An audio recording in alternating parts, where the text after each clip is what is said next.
Friends, ഇന്ന് നമുക്ക് ഈ സോയ ചങ്ക്സ് വെച്ചിട്ട് ഒരു വെറൈറ്റി ഡിഷ് ഉണ്ടാക്കിയാലോ. ഇത് കറി വെക്കാൻ വേണ്ടി നമ്മൾ 2 കൂട്ടം ചുമന്നുള്ളി കനം കുറച്ച് അരിഞ്ഞു വെച്ചിട്ടുണ്ട്.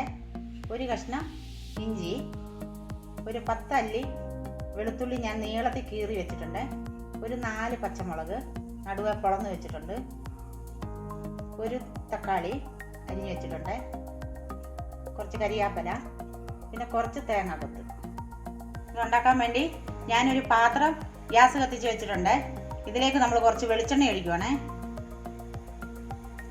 എണ്ണ ചൂടായിട്ടുണ്ട്. നമുക്ക് കുറച്ച് കടുക് ഇടാം. കടുക് പൊട്ടി ഇതിലേക്ക് ഞാൻ ഈ തേങ്ങാക്കൊത്ത് ആദ്യം ഇടുവാണേ. നമ്മൾ ഈ ചുവന്നുള്ളി അരിഞ്ഞിടുക.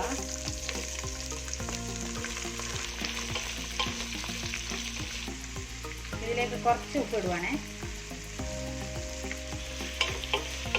ഇതിലേക്ക് നമ്മൾ ഇഞ്ചി അരിഞ്ഞു വെച്ചതും ഈ വെളുത്തുള്ളി അങ്ങ് ഇടുവാണേ.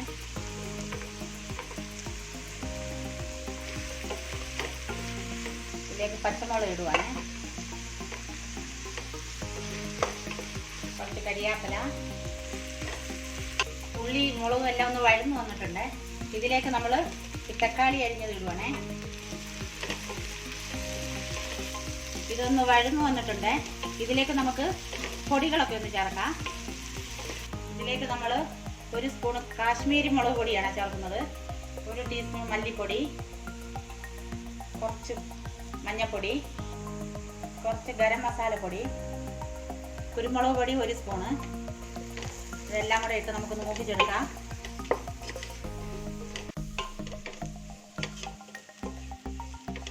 ഈ പൊടികളൊക്കെ മൂത്ത് വന്നിട്ടുണ്ട്. ഈ സോയ ഞാൻ 10 മിനിറ്റ് തിളപ്പിച്ച വെള്ളത്തിലിട്ട് കുതിർത്തിട്ട് പിന്നെ വെള്ളം ഒഴിച്ച് കഴുകി വാരി പിഴിഞ്ഞെടുത്തതാണ്. നമുക്ക് ഇത് ഈ പൊടിയിലേക്ക് ചേർക്കാം.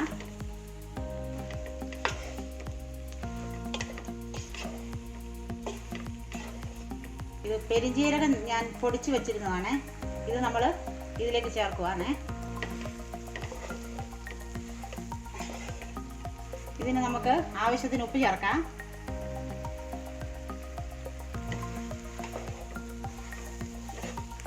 ഇതിന് കുരുമുളക് പൊടി ഞാൻ കുറച്ചുകൂടെ ഇടുവാണേ.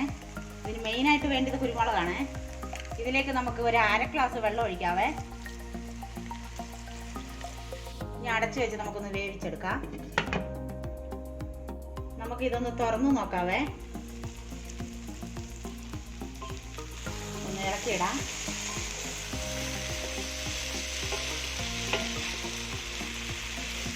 ഇതിൻ്റെ വെള്ളമൊക്കെ പറ്റി വന്നിട്ടുണ്ട്.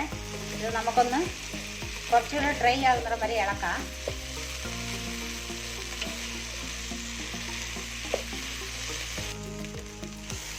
നമ്മുടെ സോയ ചങ്ക്സ് ഇങ്ങനെ ഇവിടെ ഒലത്തി എടുത്തിട്ടുണ്ട്.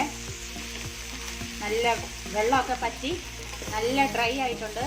ഇത് നല്ല ബീഫ് ഒലത്തിയ പോലെയുണ്ട്. നിങ്ങൾ ഇതുപോലെ ഒന്ന് ചെയ്ത് നോക്കണേ. ഇനി നമുക്ക് സ്റ്റൗ ഓഫ് ആക്കാവേ. അങ്ങനെ നമ്മുടെ സോയ ഒലത്തിയത് റെഡി ആയിട്ടുണ്ട്. നിങ്ങൾക്ക് ഈ റെസിപ്പി ഇഷ്ടമായാൽ ഞങ്ങൾക്ക് ലൈക്കും ഷെയറും സബ്സ്ക്രൈബ് ചെയ്യാനും മറക്കല്ലേ. ഞാൻ അടുത്ത വീഡിയോയിലൂടെ കാണാം.